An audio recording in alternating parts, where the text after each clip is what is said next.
Welcome viewers. Tasty கடாய் சேனலுக்கு உங்களை அன்புடன் வரவேற்கிறேன். இன்றைய ஸ்பெஷல் என்னென்னா ஸ்வீட் கார்னில் தோசை எப்படி செய்கிறதுன்னு சொல்லித்தரேன். இந்த தோசைக்கு ஏத்தாப்பில் ஒரு எள்ளு சட்னி ரொம்ப அருமையான காம்பினேஷனில் நான் செஞ்சுருக்கேன். இதை ரொம்ப அருமையான டேஸ்ட்லேயும் இருக்கும். இதே போல் செஞ்சு பார்த்துட்டு எனக்கு எப்படி இருந்ததுன்னு மறக்காமல் கமெண்ட் பண்ணுங்கள், லைக் பண்ணுங்கள், ஷேர் பண்ணுங்கள். என்னோடய சேனலை சப்ஸ்கிரைப் பண்ண மறந்துடாதீங்க.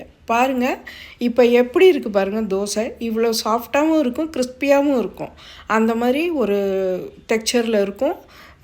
இது ஈஸியாக பெரியவங்க கூட சாப்பிட்ருவாங்க. அந்த அளவுக்கு நல்ல டேஸ்ட்டும் கூட. இதே மெத்தடில் நீங்கள் செஞ்சு பாருங்கள். சட்னி ரொம்ப அருமையான டேஸ்ட்டில் இருக்கும். வாங்க எப்படி செய்யலான்னு பார்க்கலாம். இப்போ இது ஃப்ரெஷ்ஷான ஸ்வீட் கார்ன் எடுத்து நான் எடுத்து வச்சுருக்கேன். இதை மெஷரிங் கப்பில் நம்ம அளந்து எடுத்துக்கிடுவோம். ஏன்னா அளவு கட்டாயம் முக்கியம். அந்த அளவுக்கு ஏற்றாப்பில் போட்டால் தான் கரெக்டாக இருக்கும் எல்லாமே. இப்போ இதில் மிக்ஸி ஜாரில் இதை அளந்து போட்டிருக்கேன். இந்த ஸ்வீட் கார்ன் 2 கப் அளவுக்கு எனக்கு வந்திருக்கு. ஃப்ரெஷ்ஷானது, வேகெல்லாம் வைக்கலாம், அப்படியே உதுத்து எடுத்து வச்சுருக்கேன். இப்போ இது கூட 3 பச்சை மிளகா, 1 இன்ச்சு அளவுக்கு இஞ்சி எடுத்திருக்கேன். அதையும் தோல் எடுத்துகிட்டு சேர்த்து இதை கொஞ்சமாக தண்ணி விட்டுட்டு இந்த மாதிரி ஸ்மூத்தாக அரைச்சிருங்க. ரொம்ப நைஸாக வராது. உங்களுக்கே தெரியும், இந்த ஸ்வீட் கார்னில் கொஞ்சம் அந்த தோல் இருக்கிறதுனால கொஞ்சம் லைட்டாக நரன்னு இருக்கும். பரவாயில்ல, அதனால் அந்த அளவுக்கு அரைச்சி எடுத்துக்கோங்க. எடுத்துகிட்டு இந்த மாவை ஒரு பவுலில் ட்ரான்ஸ்ஃபர் பண்ணிடலாம். அதுக்கப்புறமா நம்ம இதுக்கு ஒரு 3/4 கப் அளவுக்கு ரவை எடுத்திருக்கேன். இந்த ரவையும் சேர்த்துக்குவோம். அதுக்கப்புறம் 1/2 கப் அளவுக்கு அரிசி மாவு எடுத்திருக்கேன். இதையும் சேர்த்துக்கலாம். சேர்த்துட்டு இப்போ இதில் ஒரு 1/4 டீஸ்பூன் அளவுக்கு மஞ்சள் தூள் சேர்த்துருக்கேன். ஒரு 1/2 டீஸ்பூன் அளவுக்கு ஜீரகத்தை எடுத்து கையில் லேசாக அப்படி நசுக்கி விட்டுட்டு போடுங்க. கொஞ்சம் வாசனை நல்லா சூப்பராக தூக்கலாக இருக்கும். இது கூட 1 டீஸ்பூன் அளவுக்கு உப்பு சேர்த்துருக்கேன். சேர்த்துட்டு இப்போ மிக்ஸி ஜாரில் கொஞ்சம் தண்ணி விட்டு அலசி நான் இதையும் சேர்த்துக்கிறேன். சேர்த்து நம்ம இந்த மாவை நல்லா மிக்ஸ் பண்ணணும்.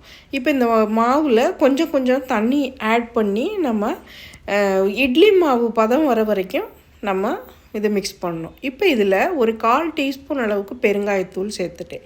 இதை ஃபஸ்ட்லேயே சேர்த்துருக்கலாம், நான் மறந்துட்டேன், அதனால் இப்போ சேர்த்துருக்கேன். இப்போ இது நல்லா இந்த மாதிரி கலந்து விட்டுட்டு இப்போ பாருங்களேங்க, நான் கொஞ்சம் கொஞ்சமாக தண்ணி ஆட் பண்ணி தான் ஒரே தான் நம்ம தண்ணி விட்டுறக்கூடாது. தண்ணி விட்டால் ரொம்ப தண்ணி ஆயிடுச்சுனாலும் நல்லா இருக்காது இல்லையா இப்போவே. அதனால் கொஞ்சம் கொஞ்சமாக தண்ணி விட்டுட்டு இட்லி மாவு பதத்துக்கு ஃபஸ்ட்டு நீங்கள் நல்லா கலக்கி வச்சுக்குங்க. அதுக்கப்புறமா நம்ம தோசை ஊற்றும் போது அதுக்கப்புறம் நம்ம சரி பண்ணிக்கலாம். இப்போ இது ரெடி ஆயிடுச்சு. இதை ஒரு 1/2 மணி நேரத்துக்காவது கண்டிப்பாக ஊறணும். ரவை ஊறினா தான் நல்லாயிருக்கும்.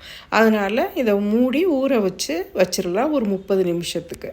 இப்போ அதுக்கு சட்னி ரெடி பண்ணலாம். வெள்ளை எள்ளு எடுத்திருக்கேன். 2 டேபிள் ஸ்பூன் அளவுக்கு எடுத்திருக்கேன். அதுக்கப்புறமா உளுந்தம்பருப்பு ஒரே 1 டேபிள் ஸ்பூன் எடுத்திருக்கேன். இது காரத்துக்கு 8 மிளகாய், காஞ்ச மிளகாய் 8, 1 காஷ்மீரி மிளகாய் எடுத்திருக்கேன்.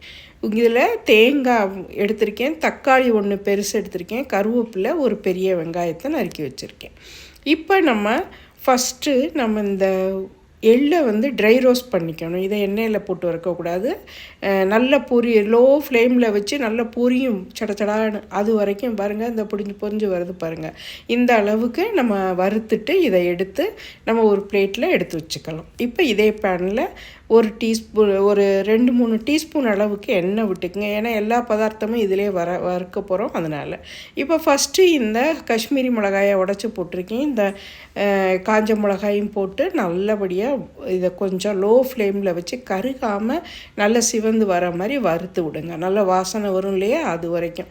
அதுக்கப்புறமா இந்த மிளகாயும் எடுத்து ஒரு பாத்திரத்தில் மாற்றி வச்சுக்கலாம். இப்போ இதே எண்ணெயில் நம்ம 1 டேபிள் ஸ்பூன் அளவுக்கு உளுந்து எடுத்துருக்கோம் இல்லையா, அதை சேர்த்து நம்ம லோ ஃப்ளேம்லேயே வறுக்கணும். வறுத்துட்டு அப்போ கலர் கொஞ்சம் கோல்டன் கலருக்கு சேஞ்ச் ஆகும். அது வரைக்கும் வறுக்கணும். ஃப்ளேமை ரொம்ப லோவாக வச்சுக்கோங்க. அப்போ தான் நல்லா டேஸ்ட்டாக இருக்கும்.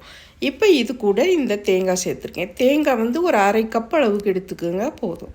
இப்போ இதில் கருவேப்பிலையும் சேர்த்துட்டு கொஞ்சம் கருவேப்பிலை பொரியிற வரைக்கும் அதை வறுத்து விடுங்க. அதுக்கப்புறமா இந்த வெங்காயத்தை சேர்த்துட்டு இதையும் நம்ம சேர்த்து வதக்குவோம். இப்போ இது கூட நம்ம ஒரு 4 பல்லு பூண்டு எடுத்திருக்கேன். நான் இதை எடுத்து இதையும் சேர்த்து போட்டு வதக்கிக்குவோம். வெங்காயமும் பூண்டும் கொஞ்சம் லைட்டாக கலர் சேஞ்ச் ஆகிற வரைக்கும் வதக்குங்க போதும். ரொம்பவெல்லாம் சிவந்தெல்லாம் வர வேண்டாம். இந்த டைமில் நம்ம நறுக்கி வச்சுருக்க தக்காளி, நல்ல பெரிய சைஸ் தக்காளியாக ஒன்று எடுத்துக்கோங்க. அப்படி இல்லைன்னாக்கா மீடியமாக இருந்தால் 2 எடுத்துக்கோங்க. புளி தேவைப்படுறவங்க புளி சேர்த்துக்கலாம். நாங்கள் எங்கள் வீட்டில் சேர்க்க மாட்டோம் ஜாஸ்தி, அதனால் நான் சேர்க்கலை. இதில் 3/4 டீஸ்பூன் அளவுக்கு உப்பு சேர்த்துருக்கேன். சேர்த்துட்டு இப்போ இதை நல்லா வதக்கி விடுவோம்.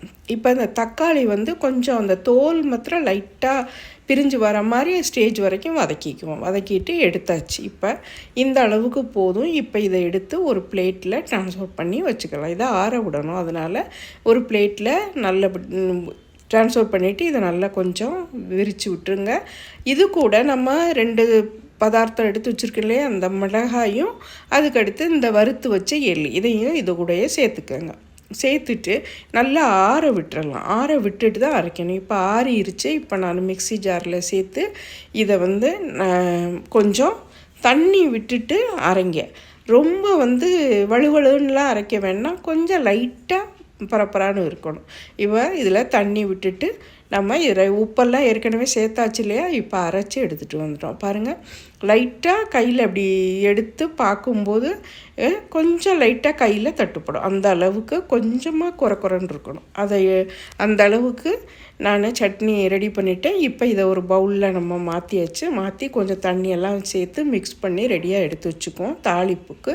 இப்போ ஒரு அதே பேன்லேயே ஒரு 2 டீஸ்பூன் அளவுக்கு எண்ணெய் விட்டுக்குங்க. கொஞ்சம் கடுகு, உளுந்தம்பருப்பு போட்டாச்சு. அது வெடித்த உடனேயும் கொஞ்சமாக கருவேப்பிலை சேர்த்து, கருவேப்பிலை பொரிஞ்ச உடனேயும் இதை தாளிப்பு எடுத்து நம்ம இந்த சட்னியில் ஆட் பண்ணிடலாம்.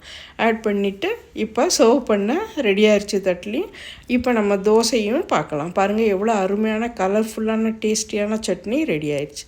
இப்போ மாவும் நல்லா 30 நிமிஷம் ஊறிடுச்சு. பாருங்கள், நல்லா ஊறி வந்துருச்சு.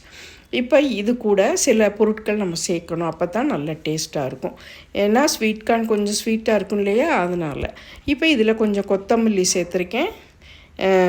அதுக்கப்புறம் ஒரு சின்ன சைஸ் வெங்காயத்தை பொடியாக நறுக்கி சேர்த்துருக்கேன். கொஞ்சம் கருவேப்பிலை நறுக்கி சேர்த்துருக்கேன்.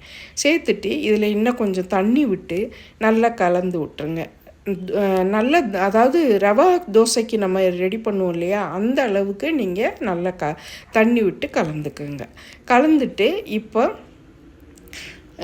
நம்மளுடைய தோசை தவா ரெடியாகிருச்சு, சூடாகிருச்சு. சூடானதுக்கப்புறம் இந்த மாதிரி ரவை தோசை ஊற்றுற மாதிரியே நம்ம இதை ஊற்றணும்.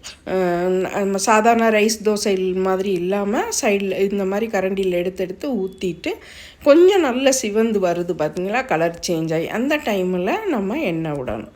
எண்ணெய் விட்டு இந்த லைட்டாக கலர் சேஞ்ச் ஆகி ப்ரௌன் கலருக்கு வந்துருச்சு இல்லையா, இப்போ திருப்பி விடுங்க. பாருங்கள், எவ்வளோ கோல்டன் கலரில் அழகாக இருக்குது இல்லையா, நல்ல டேஸ்ட்டாக இருக்கும். இதே மாதிரி நீங்களும் மறக்காமல் செஞ்சுட்டு எனக்கு கமெண்ட் பண்ணுங்கள். நம்ம சேனலை சப்ஸ்கிரைப் பண்ண மறந்துடாதீங்க. நான் திரும்பி அதை கேட்குறேன். இப்போ இதை திருப்பி விட்டுட்டு இந்த சிவந்து வரும்போது நம்ம எடுத்துடலாம். நம்ம தோசை ரெடி ஆயிடுச்சு. இதே மாதிரி இன்னொன்று ஊற்றி காமிக்கிறேன் பாருங்கள். இந்த மாதிரி சைடில் இப்படி ஊற்றணும். ஊற்றிட்டு நம்ம கொஞ்சம் நேரம் விட்டுறணும். ஃப்ளேமை ஃபஸ்ட்டில் ஹையில் வச்சுக்கிங்க. அதுக்கப்புறம் கொஞ்சம் மீடியத்துக்கு மாற்றிக்கிங்க. ஏன்னா சீக்கிரமாக கரியக்கூடாது. அதனால் இந்த மாதிரி கலர் வர்ற வரைக்கும் நம்ம பார்த்துக்கிறோம். அந்த மாதிரி போட்டு திருப்பி விட்டு எடுத்து நம்ம தோசையும் ரெடி ஆயிடுச்சு, சட்னியும் ரெடி ஆயிடுச்சு. ரொம்ப அருமையான ஹெல்த்தியான தோசை. இதே மாதிரி நீங்களும் செஞ்சு பார்த்துட்டு எப்படி இருந்ததுன்னு எனக்கு மறக்காமல் கமெண்ட் பண்ணுங்கள். நம்ம சேனலை சப்ஸ்கிரைப் பண்ணுங்கள். அடுத்த ஒரு புது ரெசிபியில் சந்திக்கிறேன். நன்றி.